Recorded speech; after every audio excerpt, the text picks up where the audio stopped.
Ông biết đây là gì à? Depan. Depan. Depan không biết depan. Berarti mau Om itu Cuk Kike.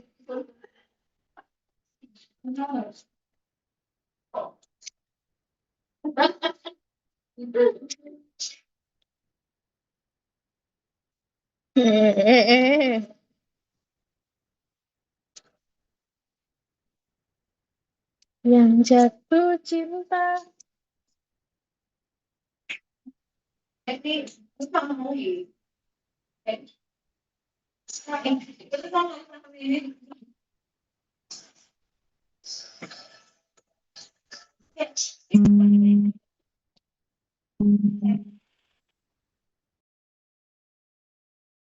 Assalamualaikum, selamat siang.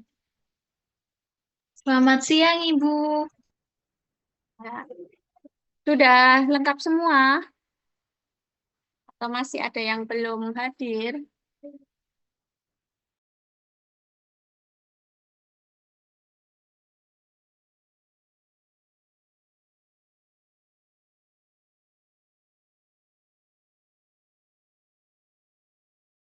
Sudah lengkap semua Ibu.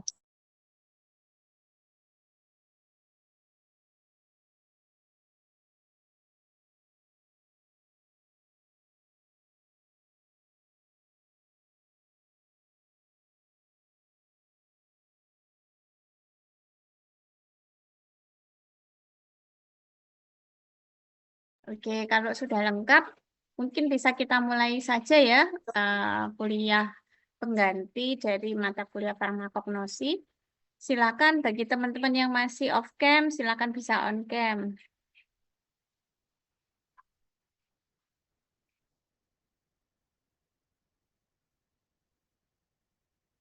Oke, sambil menunggu teman-teman yang lain on cam, materi terakhir kemarin yang saya sampaikan tentang pengolahan simplisia ya, betul?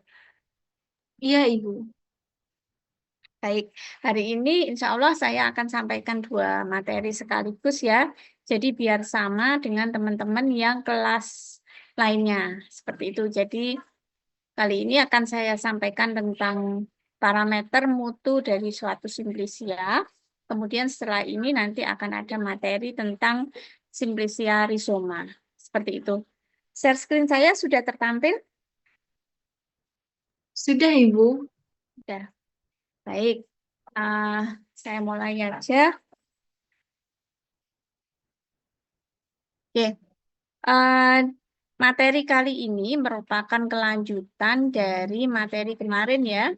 Jadi tentang simplisia. Tujuan utamanya adalah bagaimana kita mendapatkan simplisia yang bermutu. Jadi kemarin sudah belajar tentang mengolahnya, mulai dari cara panen sampai nanti disimpan. Sekarang masuk ke tahapan pemeriksaan mutu. Nah, jadi biar dapat simplisia yang bermutu itu harus dilakukan apa? Nah, di sini ada yang namanya standarisasi simplisia, sesuai di judulnya tadi ya. Nah, di judul awal, standar mutu simplisia. Nah, di standarisasi mutu simplisia ini ada banyak parameter. Nanti kita akan pelajari di sini parameternya apa aja. Namun sebelum itu kita lihat dulu definisi dari standarisasi ya. Standarisasi ini merupakan suatu rangkaian proses di mana di dalamnya tentunya ada banyak pengujian-pengujian atau analisis-analisis, baik analisis fisik, mikrobiologi maupun kimia. Nah, standarisasi ini lebih berfokus kepada data-data farmakologis, kemudian toksisitas dari suatu tanaman, kemudian juga tujuan utamanya tentunya untuk menjamin keamanan konsumen. Jadi simplisia nanti yang dijadikan obat tradisional itu harus dipastikan aman saat dikonsumsi oleh pasien. Nah, itu tujuan dari standarisasinya. Nah, kalau kita ketahui, standarisasi sendiri ini ada dua macam, ada spesifik dan non-spesifik, gitu ya. Ada spesifik dan non-spesifik. Sekarang kita lihat bedanya apa. Nah, ini. Kalau yang spesifik di sini apa? Namanya spesifik, ini berarti pasti terkait dengan yang namanya apa? Di sini tertampilnya Aspek kandungan kimia kualitatif. Ya, jadi langsung terkait dengan kandungan kimia, baik secara kualitatif maupun kuantitatif. Jadi nggak cuma ngecek kualitatifnya, oh ada apa tidak kandungan kimianya, tapi juga dicek kadarnya, kadar senyawa kimianya. Karena di parameter spesifik ini sangat bertanggung jawab langsung terhadap aktivitas farmakologi. Sedangkan yang non-spesifik ini tidak ada kaitannya dengan kandungan kimia dan juga tidak ada kaitannya dengan aktivitas farmakologi, tapi lebih terkait ke aspek keamanan dan stabilitas dari sediaan obat tradisional. Bisa dibedakan ya. Jadi yang spesifik itu lebih ke kandungan dan aktivitas farmakologi, tapi kalau yang non-spesifik itu lebih ke aspek keamanan dan stabilitas ekstrak. Oke, kemudian kita lihat satu persatu dulu yang parameter spesifik. Parameter spesifik seperti yang di depan tadi, dia lebih difokuskan kepada senyawa aktif yang memberi efek farmakologi. Nah, senyawa aktifnya diidentifikasi secara kualitatif maupun kuantitatif. Meliputi apa aja parameter spesifik itu? Nah, berdasarkan ini ya, acuan kita buku dari BPOM dan Depkes RI, parameter standar umum ekstrak tumbuhan obat. Jadi parameter spesifik itu meliputi identitas simplisia ataupun ekstrak, identitas organoleptis, kemudian senyawa terlarut dalam pelarut, dan uji kandungan kimia. Jadi ada 4 macam. Kemudian kita lihat satu persatu yang identitas simplisia. Nah, identitas simplisia di sini meliputi apa aja? Nah, kalau kita mau cek simplisia, kita cek dulu identitasnya. Meliputi nama simplisianya apa, nama Latin tanamannya apa, jadi sistematika botaninya ada, dia dari famili apa, nama Latinnya bagaimana, mungkin dari spesies apa. Nah, kemudian bagian tumbuhan yang dipakai, lalu nama Indonesia tanaman itu sendiri, kemudian parameter makroskopik dan mikroskopiknya. Nah, jadi ini semua kemarin kalau praktikum teman-teman pasti belajar tentang makroskopik, mikroskopik ya. Kita mencari dulu identitas dari simplisia secara mikroskopiknya. Ada hilusnya apa, ada lamelanya apa, seperti itu ya kalau amilum. Kemudian kalau makroskopik kita cek tampilan makrosnya, bentuk daunnya bagaimana, warnanya bagaimana, rasanya seperti apa. Nah, makroskopik ini lebih ke organoleptisnya. Jadi ini ya, meliputi warna, bentuk, bau, dan rasa. Nah, ini contoh parameter spesifik simplisia yang saya ambil dari salah satu tanaman di Pharmacope herbal. Ada yang tahu ini simplisia apa? Biji pinang, Ibu. Biji pinang, betul ya. Nah, simplisia biji pinang ini contohnya. Kita tampilkan data identitas simplisia itu seperti apa. Nah, ternyata detail sekali di Pharmacope.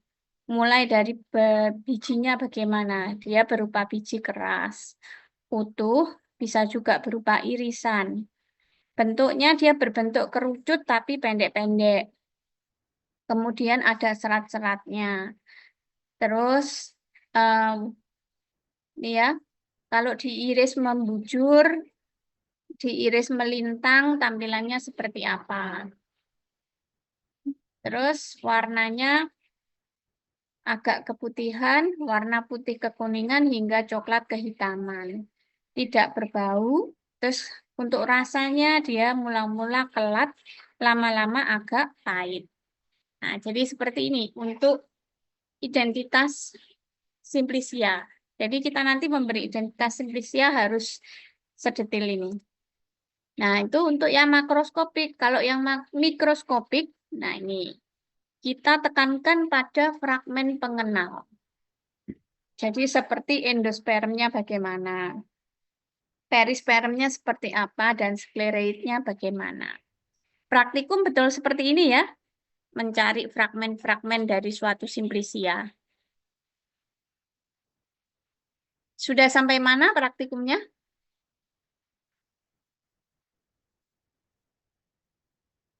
Halo? Iya, Ibu. Sudah sampai mana praktikumnya? Untuk kelas G sudah selesai.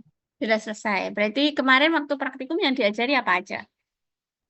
Pengamatan secara mikroskopis, makroskopis, dan secara organoleptis. Ya, seperti ini ya.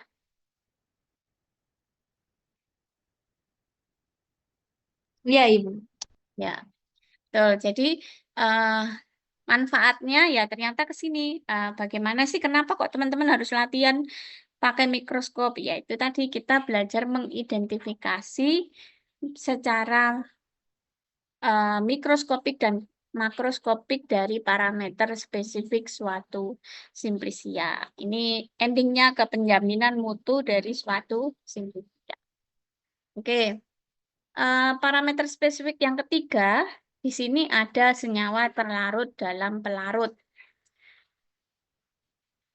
Nah, di sini kita mencari senyawa yang terlarut dalam pelarut.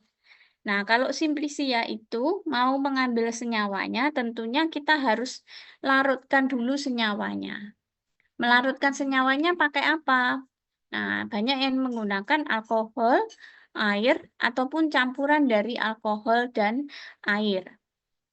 Nah, ini senyawa yang terlarut itu bisa kita tentukan jumlahnya, bisa dilakukan secara gravimetris. Kemudian ada beberapa senyawa juga yang menggunakan pelarut heksan, diklormetan, dan metanol. Jadi tergantung dari kelarutan senyawanya. Nah, parameter ini bertujuan untuk memberikan gambaran awal terkait jumlah senyawa kandungan. Biasanya datanya berupa nilai minimal atau nilai rentang. Seperti itu. Parameter berikutnya adalah uji kandungan kimia. Nah, kalau tadi kan ngecek senyawa yang terlarut dalam pelarut. Sudah tahu senyawanya, lalu kita cek kandungan kimianya ada senyawa apa. Nah, ngeceknya pakai apa aja. Jadi uji kandungan kimia itu bisa dicek dengan pola kromatogram. Kemudian dilakukan cek juga dengan kadar total golongan kimia. Kemudian kadar kandungan kimia tertentu. Nah, kalau pola kromatogram ini kita cek secara kualitatif. Ini tujuannya memberikan gambaran awal komposisi kandungan kimia berdasarkan pola kromatogram. Nanti di slide berikutnya saya tunjukkan contohnya. Jadi ini hanya secara kualitatif. Kemudian yang dua ini ditunjukkan secara kuantitatif. Kalau kuantitatif berarti kita bicara tentang kadar.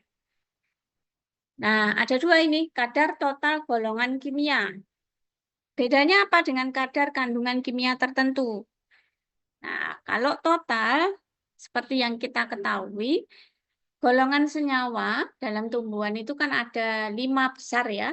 Ada golongan flavonoid, alkaloid, tanin, terpen, dan saponin. Nah, itu 5 golongan senyawa kimia. Nah, dari sini, di sini kita hitung kadar total golongannya. Jadi kalau flavonoid ada berapa kadar totalnya? Masih total. Sedangkan yang kadar kandungan kimia tertentu, Ini lebih spesifik ke senyawa identitas. Jadi kalau di sini tadi masuk golongan flavonoid total, berarti flavonoid itu senyawanya apa? Misal kita ambil senyawa rutin. Nah, rutin kan masuk golongan flavonoid ya. Nah, di sini lebih spesifik menentukan kadar kandungan senyawa rutin atau senyawa identitas. Saya ambil contoh daun sambiloto. Andrografolit senyawa identitasnya, tanamannya Andrographis paniculata, nama simplicianya Andrographis folium. Nah, dicek di sini pola kromatogram. Kemudian sambiloto terkenal dengan rasa pahitnya, berarti dia golongan senyawa yang paling besar adalah alkaloid. Nah, di sini cek dulu kadar total golongan alkaloid ada berapa. Dilakukan pengecekan dengan spektro biasanya ya. Kemudian setelah ketemu alkaloid, alkaloid apa? Alkaloid kan macam-macam ya, ada alkaloid indol, alkaloid fenol gitu. Nah, kalau di sambiloto alkaloid yang menjadi senyawa identitas yaitu andrografolit. Nah, ini kadar kandungan kimianya yaitu senyawa andrografolitnya ada berapa. Sampai sini bisa dipahami bedanya yang nomor 2 dengan yang nomor 3. Bisa dipahami ya?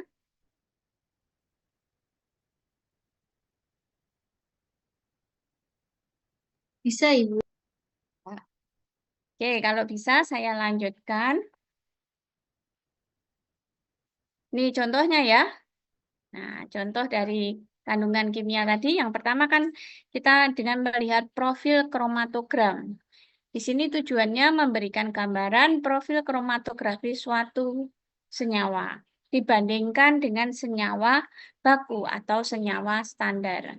Ini saya ambil contoh satu jurnal.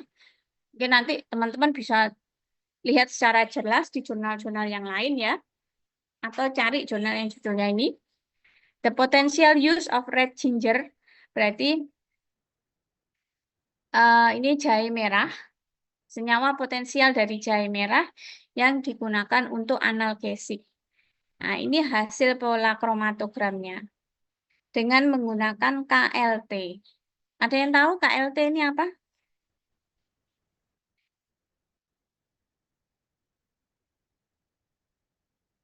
Atau kromatografi, sudah tahu belum? Prinsip pemisahan senyawa menggunakan metode kromatografi.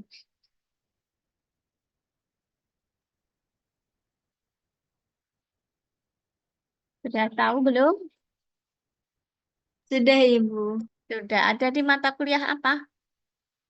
Analisis sediaan farmasi. Ya, berarti sudah diajari ya cara KLT? Sudah, Ibu. Sudah bisa? Insya Allah, Ibu. Ya Allah. Yang lain kok Mbak Balki saja yang jawab? Yang lain bisa? KLT?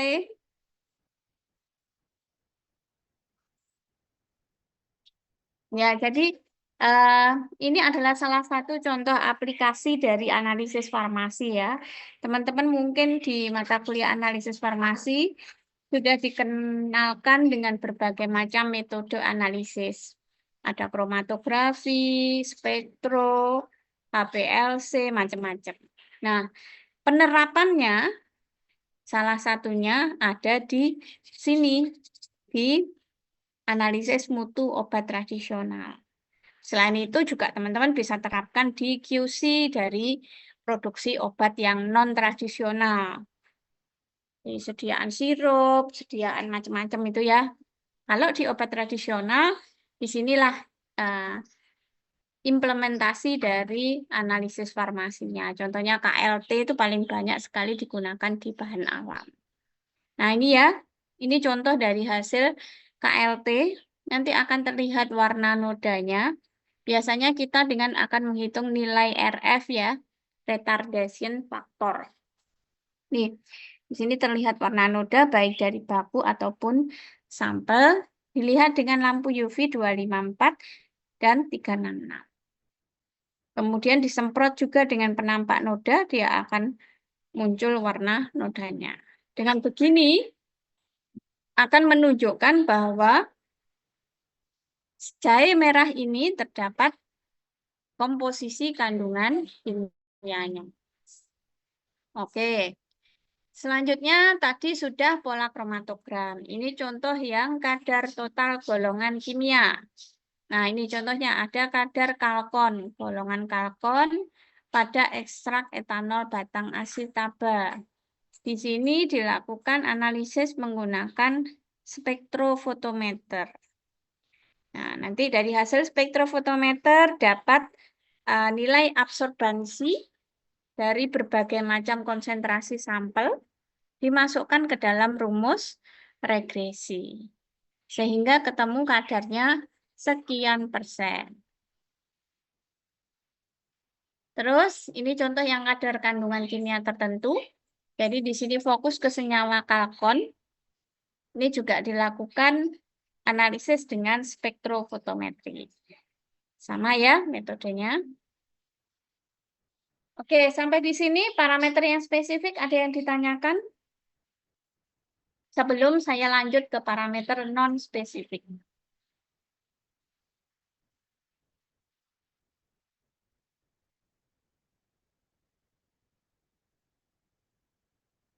Belum ada, Ibu. Belum ada.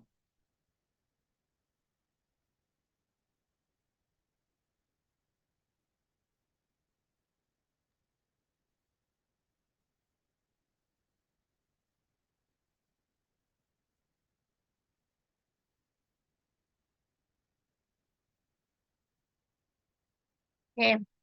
Kemudian kalau tidak ada yang ditanyakan, saya akan lanjut ke non-spesifik. Yang non-spesifik ini ternyata juga ada macam-macam. Ada yang pertama susut pengeringan. Nah, ini susut pengeringan ini bertujuan untuk melihat rentang besarnya senyawa yang hilang dalam proses pengeringan. Nah, ini dilakukan dengan cara sampelnya dikeringkan pada oven dengan suhu 105 derajat Celcius selama 30 menit sampai didapatkan bobot konstan. Terus nanti dihitung dalam nilai persen. Terus parameter yang kedua ada parameter bobot jenis. Nah, bobot jenis ini perlu juga dilakukan. Nah, kalau kita lihat di sini tadi susut pengeringan nggak ada kaitannya ya sama aktivitas farmakologi. Begitu juga yang bobot jenis ini juga nggak ada kaitannya dengan aktivitas farmakologi. Nah, parameter bobot jenis ini untuk melihat besarnya massa per satuan volume yang merupakan parameter khusus ekstrak cair. Jadi ada 50 mili ekstrak, itu bobotnya sama dengan berapa gram, seperti itu. Kemudian di sini ya, bobot jenis ini juga berupa minimal atau rentang yang diperbolehkan ada berapa. Nah, ini alat untuk menghitung bobot jenis namanya pyknometer.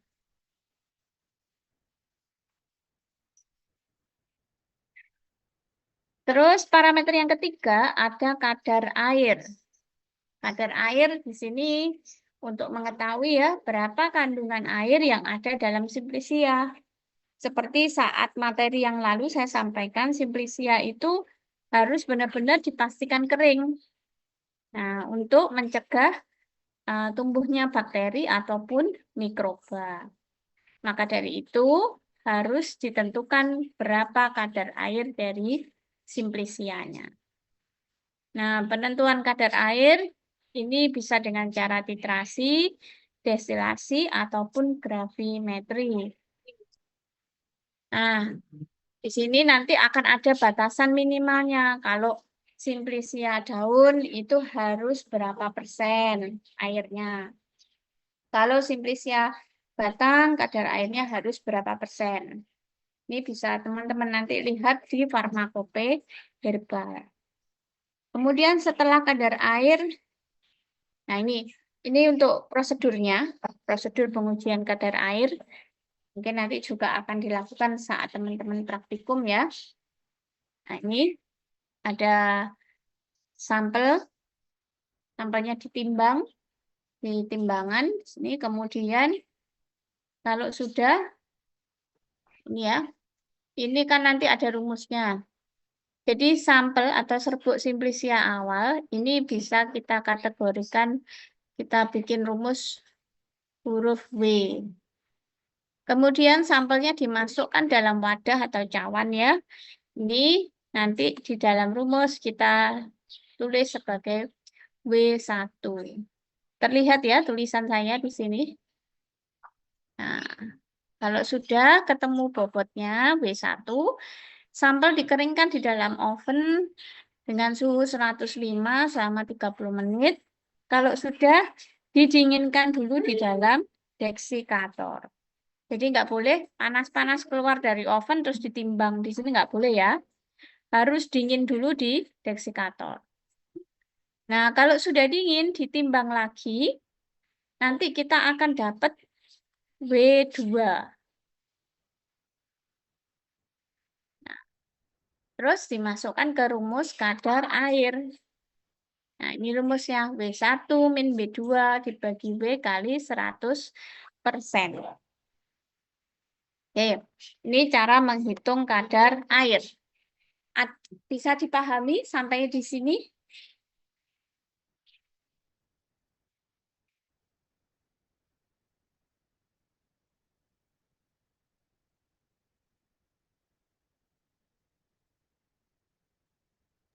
Bisa, Ibu. Paham ya untuk perhitungan kadar air? Paham, Ibu. Paham. Oke, saya lanjutkan ke parameter berikutnya.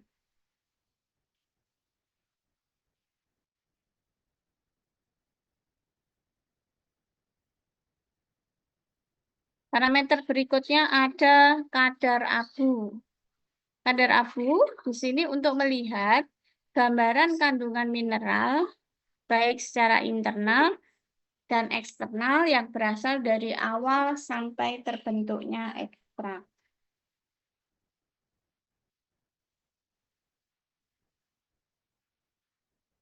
Nah, ini caranya juga sama.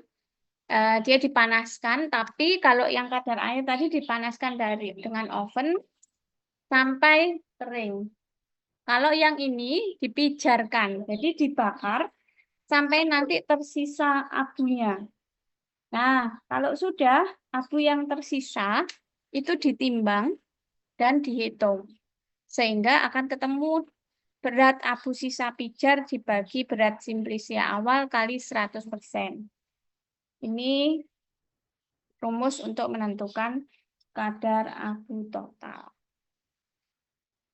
Nah, di sini juga tujuan menentukan kadar abu ini untuk melihat kemurnian atau kontaminasi dari suatu simplisia.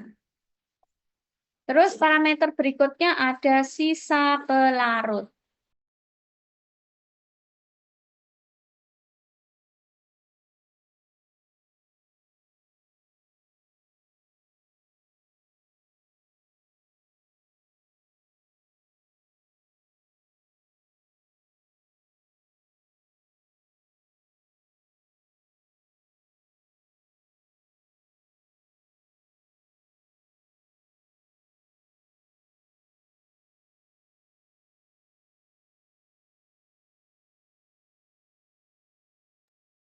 Ini parameter berikutnya ada sisa pelarut.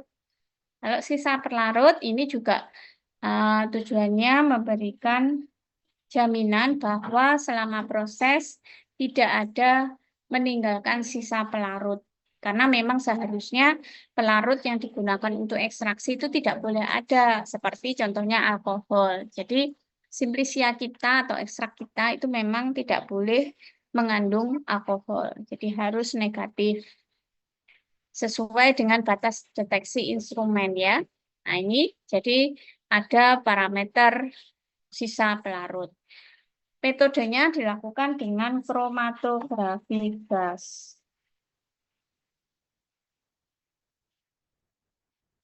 Kemudian parameter berikutnya ada residu pestisida. Ini juga untuk ngecek bahwa simplisia ataupun ekstraknya sudah tidak ada pestisida yang berbahaya bagi kesehatan. Jadi harus dicek juga kadar pestisidanya. Lalu yang terakhir cemaran logam berat. Cemaran logam berat ini juga harus dicek karena kita harus memberikan jaminan keamanan ya. Seperti yang kita ketahui logam berat ini kan berbahaya bagi kesehatan. Cek logam beratnya ini dilakukan menggunakan spektroskopi serapan atom atau AAS. Kemudian dilakukan cemaran mikroba. Ini dengan ngecek ada tidaknya mikroba patogen dilakukan secara analisis mikrobiologi. Mungkin dulu teman-teman ada mata kuliah praktikum mikro, viro, dan parasito ya. Nah, di situ kan diajari bagaimana sih kita mendeteksi ada tidaknya mikroba yang tumbuh. Berarti kalau ada mikroba yang tumbuh, maka simplisia ataupun ekstrak yang ini tidak bagus mutunya. Jadi tidak boleh dilanjutkan digunakan simplisianya. Nah, ini untuk parameter cemaran mikroba. Kemudian cemaran kapang kamir dan aflatoksin ini juga dilakukan cek dengan menggunakan KLT. Nah, ini kalau data yang bisa kita lihat di farmakope herbal ya. Ini mulai dari ada data identitas simplisia, mikroskopisnya, makroskopis. Nah, ini mikroskopisnya lengkap ya. Ada epidermis, kristal kalsium, rambut penutup. Nah, ini semua dicek, ditampilkan. Lalu ini contoh dari hasil pola kromatogramnya. Kemudian ini data susut pengeringan tidak boleh lebih dari sekian.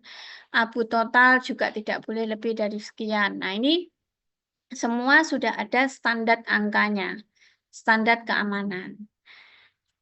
Nah, jadi nggak usah khawatir. Kalau teman-teman nanti berada di bagian QC di suatu industri obat tradisional, cukup tinggal cek aja. Ini simplisianya apa? Misal daun sambiloto. Saya harus memastikan mutunya kiblatnya kemana. Nah, kiblatnya kita bisa gunakan farmakope herbal. Di sini ada semua. Dicek pola kromatografinya pakai apa, fase gerak dan fase diam bisa kita cek di sini. Kandungan kimianya juga ada prosedurnya. Jadi seperti itu ya. Ini untuk melakukan analisis dari suatu sediaan simplisia. Oke. Sampai di sini ada yang ditanyakan. Jadi untuk menjamin mutu simplisia, jadi tahapannya cukup banyak sekali dan semuanya harus dilakukan. Karena itu memang parameter standar mutu dari simplisia. Silakan, sampai materi ini ada yang ditanyakan. Kalau tidak ada, mungkin saya akan lanjut materi yang kedua.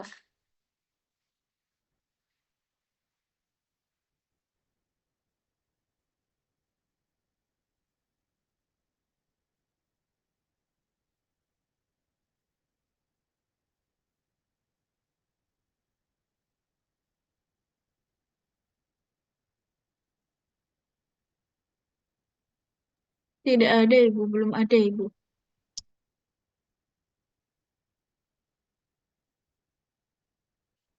Nah, saya share dulu untuk materi berikutnya ya.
Nah, ini materi ya berikutnya kita kan sudah selesai bicara tentang simplisia, pengolahan simplisianya sampai ke penjaminan mutunya juga sudah rampung, sudah selesai.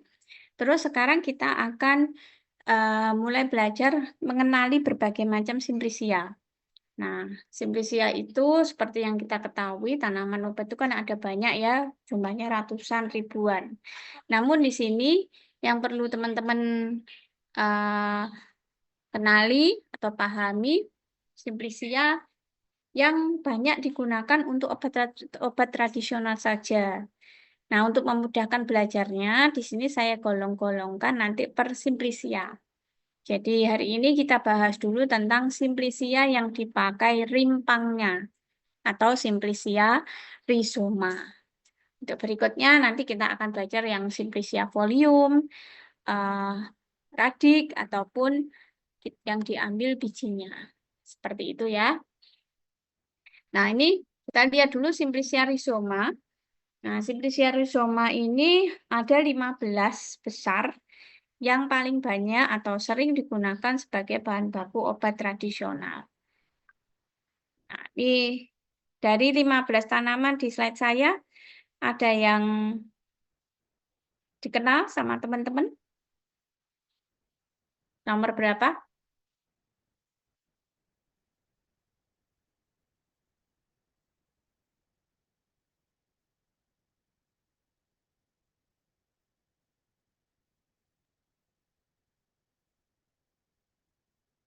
Langoatis rhizoma ini apa? Ada yang tahu? Lengkuas, Ibu. Lengkuas. Singiberis rhizoma? Jahe. Kalau Singiberis serumbeti rhizoma?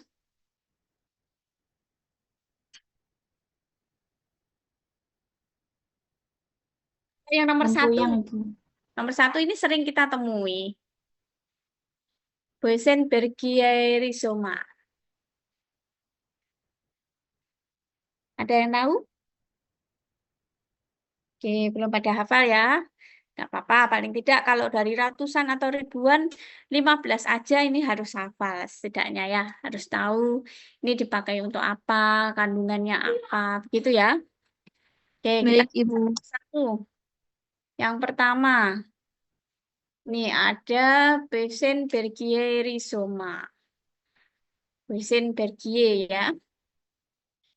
Boesenbergiae rhizoma ini nama simplisia dari temu kunci. Teman-teman tahu ya kunci? Nih ya, kalau di pasar biasanya kita sering tahu, tapi nggak potongan-potongan seperti ini ya. Ini udah jadi simplisia. Ini kalau di kehidupan sehari-hari banyak sekali dipakai untuk bumbu masak, sayur kunci ya. Ya ini yang cewek-cewek nih, yang pintar masak pasti paham. Nah, temu kunci ini nama latinnya ada Boesenbergia pandurata, dia dari famili Singiberaceae. Kandungan utamanya dia adalah senyawa minyak atsiri. Ada damar dan pati. Temu kunci selain digunakan untuk bumbu masak, dia kalau di obat tradisional banyak digunakan sebagai anti diare. Nah ini ya, ini tanamannya, dia pendek, nggak setinggi tanaman kunir. Kalau kunir lebih tinggi tanamannya. Jadi ini sudah dipanen, kemudian diambil rimpangnya aja, dicuci, dipotong-potong, kemudian dikeringkan. Ini bentuk simplisianya. Nah, ciri khas dari temu kunci ini memang bau khas aromatik ya. Mungkin kalau teman-teman patahkan aja dalam kondisi basah, kemudian dicium, eh, ada khasnya tanaman kunci. Bisa dibedakan mana ini kunci, jahe, ataupun kencur, seperti itu ya. Jadi baunya khas aromatik kunci, rasanya agak pahit. Kalau kita coba menimbulkan rasa agak tebal di lidah. Nah, temu kunci ini dipanennya pada umur 1 tahun. Jadi sama seperti rimpang yang lain, rata-rata diambil pada saat daun yang bagian atas ini udah mulai dewasa atau mulai mengering. Itu yang temu kunci. Kita lihat simplisia yang kedua, ada deringo. Tanaman delingo atau nama lainnya ada jaringau, kalamus, nama Inggrisnya sweet flag. Ini nama simplisianya adalah Calamyrrhizoma dari tanaman Acorus calamus dari famili Arecaceae. Di sini kandungan utamanya adanya senyawa eugenol, asaron, asaril, dan zat pahit akoris. Jadi ini senyawa identitasnya atau senyawa markernya yaitu senyawa akorin. Hampir mirip ya sama namanya, ada Acorus calamus. Akorin ini banyak dipakai untuk insektisida, untuk mengatasi demam nifas, bisa juga dipakai untuk bahan pewangi, tetapi bukan akorinnya. Kalau bahan pewangi ini yang diambil adalah senyawa minyak atsirinya, yaitu eugenol, asaron, dan aseryl aldehidnya yang dipakai untuk pewangi. Yang paling ciri khas dari deringo ini rasanya pahit ya, agak pedas juga. Kemudian yang dipakai adalah akar tinggalnya. Waktu panennya sama seperti rimpang yang lain, pada saat daunnya mulai kering, kemudian umurnya kurang lebih 1 tahun, itu baru bisa dipanen. Ini bentuk simplisianya, jadi udah dikeringkan, dipotong-potong, bentuknya seperti ini. Ini kalau tanaman utuhnya ya. Terus simplisia yang ketiga ada temulawak. Ini teman-teman pasti udah tahu semua ya. Temulawak atau kita kenal dengan Curcuma santorisa. Nama simplisianya Curcumae rhizoma. Nah, ini banyak yang keliru namanya ya. Dia hampir mirip dengan kunyit juga. Curcuma domestica ya kalau kunyit. Kalau temulawak Curcuma santorisa. Temulawak ini nama lainnya, nama daerah lainnya disebut dengan koneng gede. Biasanya daerah Bali yang nyebut koneng gede ini ya. Dia warnanya juga kuning, tapi bentuknya bulat-bulat. Cuman kuningnya tidak seperti kunyit yang sangat kuning banget. Ini kandungannya minyak asirinya senyawa velandren dan tumerol. Dia juga mengandung kurkumin, tapi kurkuminnya tidak sebanyak kunyit, makanya di sini warnanya kuning muda ya, kuning jingga. Nah, kemudian minyak atsirinya masih cukup sedikit sekali, kurang dari 8,2%. Jadi kurkuminnya sangat sedikit. Temulawak ini banyak digunakan untuk kolagogum, untuk hepar ya. Kemudian untuk antispasmodik, untuk nyeri perut. Nah, biasanya banyak digunakan untuk kram perut. Bau khas aromatik dari temulawak, rasanya tajam ya, jadi ada tajam di lidah dan agak pahit juga. Yang dipakai adalah rimpangnya. Proses pemanenannya juga sama. Apabila bagian atasnya ini udah kering, bisa dipanen kurang lebih umur 1 tahun. Nah, kurkuma yang lain ada temu hitam. Tadi temulawak, ini temu hitam. Curcuma aeruginosa. Seperti namanya, dia temu hitam, maka bentuk simplisianya juga hitam seperti ini ya, ini gambarnya. Dia potongan-potongan keping hitam begini. Tapi kalau kondisi basah, warna hitamnya sedikit, dia agak putih begini. Tapi kalau sudah dikeringkan, jadi warna hitam. Ini yang paling khas dari ini adalah rasanya yang pahit banget ya. Banyak digunakan untuk bagian dari jamu. Mungkin kalau teman-teman Jawa ada jamu pahitan, itu salah satunya ada komposisi temu hitamnya. Banyak digunakan untuk anti rematik, karminatif. Dia dari famili Singibraceae juga. Baunya aromatik lemah, jadi hampir tidak berbau ya. Cuman rasanya sangat pahit. Lama-lama agak menimbulkan ada pedasnya. Itu untuk Curcuma aeruginosa atau temu hitam. Terus Curcuma berikutnya ada temu giring. Tadi ada temulawak, temu hitam, terus temu giring. Kalau temu giring nih ya, dia mirip dengan lengkuas, tapi beda ya. Nah, ini temu giring, ini nama latinnya Curcuma heinena. Nama simplisnya Curcuma heinena rhizoma. Ini minyak asirinya sedikit sekali. Temu giring banyak digunakan untuk antiseptik kulit. Jadi untuk campuran salep atau krim gitu ya. Baunya khas, rasanya pahit, agak pedas, lama-lama agak tebal. Terus kurkuma berikutnya ini sering ditemui ada kunyit atau kurkuma domestika. Nah, ini yang senyawa yang paling terkenal adanya zat warna kurkumin. Maka banyak sekali di sini, makanya warnanya kuning begini ya. Kunyit ini kita kenal dengan tanaman 1000 manfaat ya. Banyak sekali khasiat dari kunyit. Mulai dari karminatif, anti diare, kolabokum, skabisit, bahkan untuk anti diabetes, anti kanker sekarang sudah banyak ya kalau teman-teman lihat penelitian tentang kunyit gitu. Nah ini ya kunyit ini juga dipanen pada umur 1 tahun. Jadi pada saat daunnya sudah mulai kering.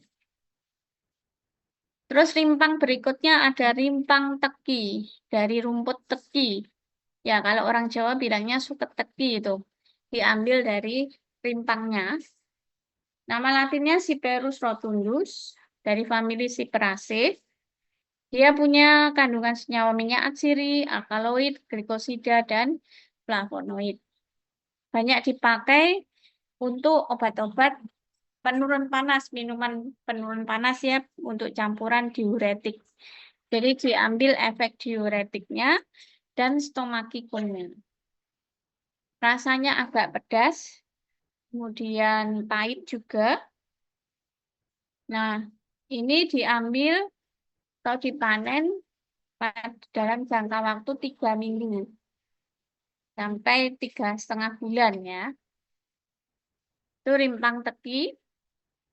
Lalu ada juga akar alang-alang. Nih kalau teman-teman mungkin bisa lihat minuman untuk mengurangi panas dalam, itu coba teman-teman lihat lah, komposisinya ada akar alang-alang, ada rumput teki. Nah, itu diambil efek diuretik dan antipiretiknya ini. Jadi adanya kandungan asam kersik dan logam alkali. Ini simplisiannya dia cenderung tidak berbau, tidak ada rasanya juga, tapi efek diuretik dan antipiretiknya cukup bagus sekali di sini. Ini contoh simplisia alang-alang atau akar alang-alang Imperate rhizoma ya. Terus timpang berikutnya ada kencur. Nah, ini saya yakin semuanya juga tahu ya kencur.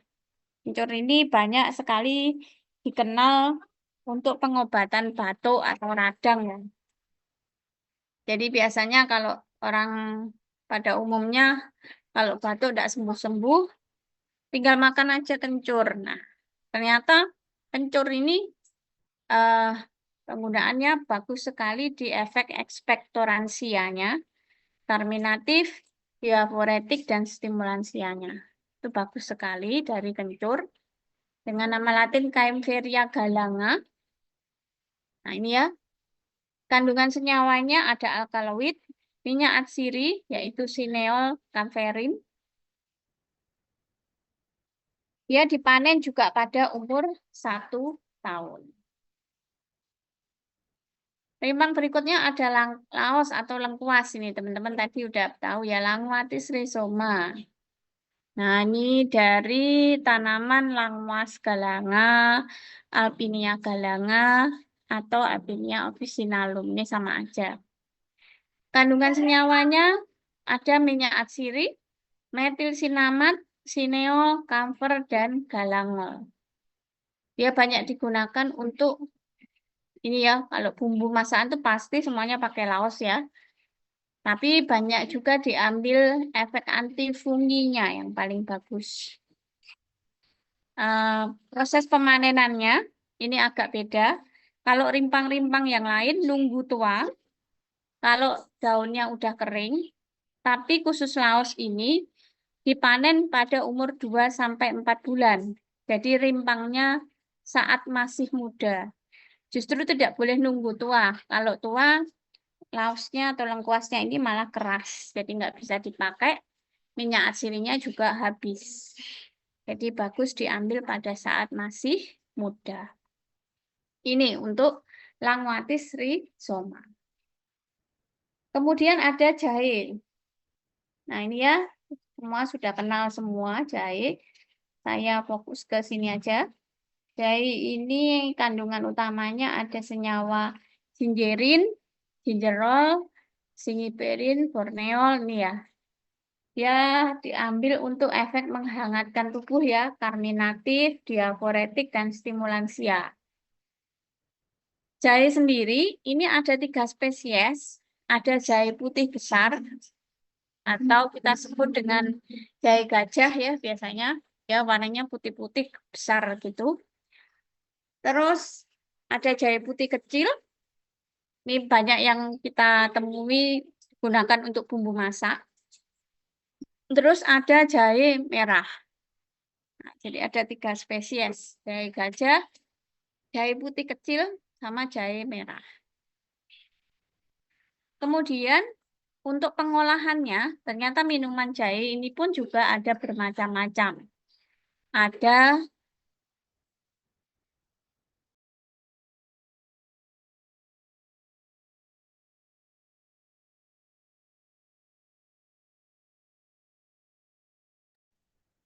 Ibu, mohon maaf. ya, Eh,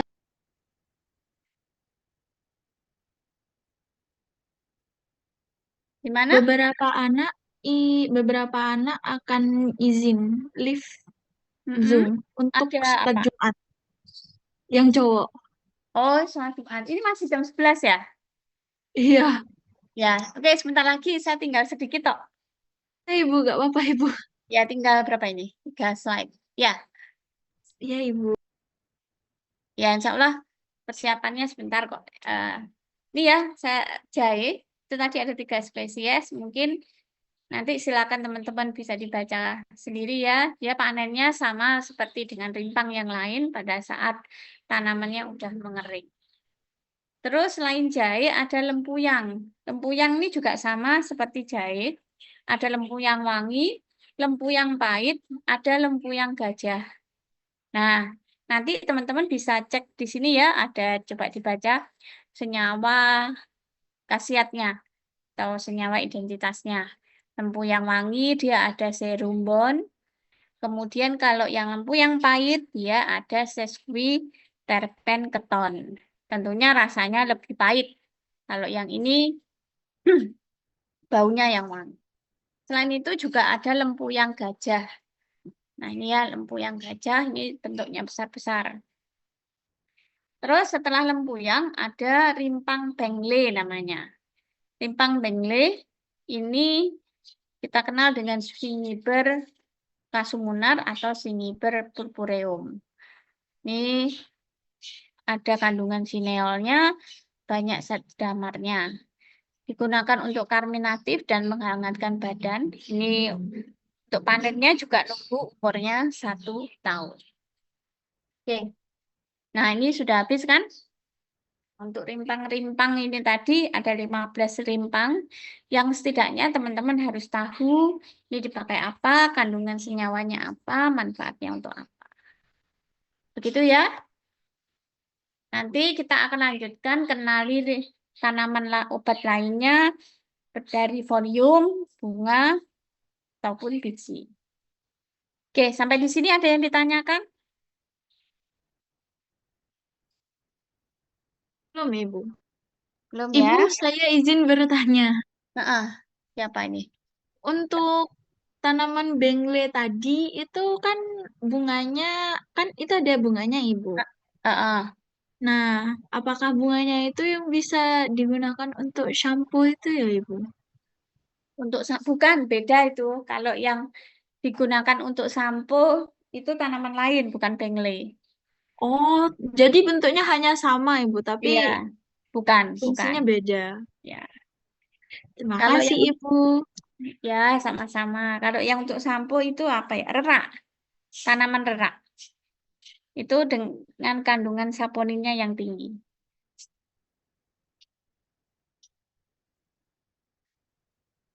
Memang bentuknya hampir mirip. Oke? Ibu, apakah boleh meminta PPT tersebut? Oh ya, bisa nanti saya kirimkan. Ada grup tele atau tidak ini?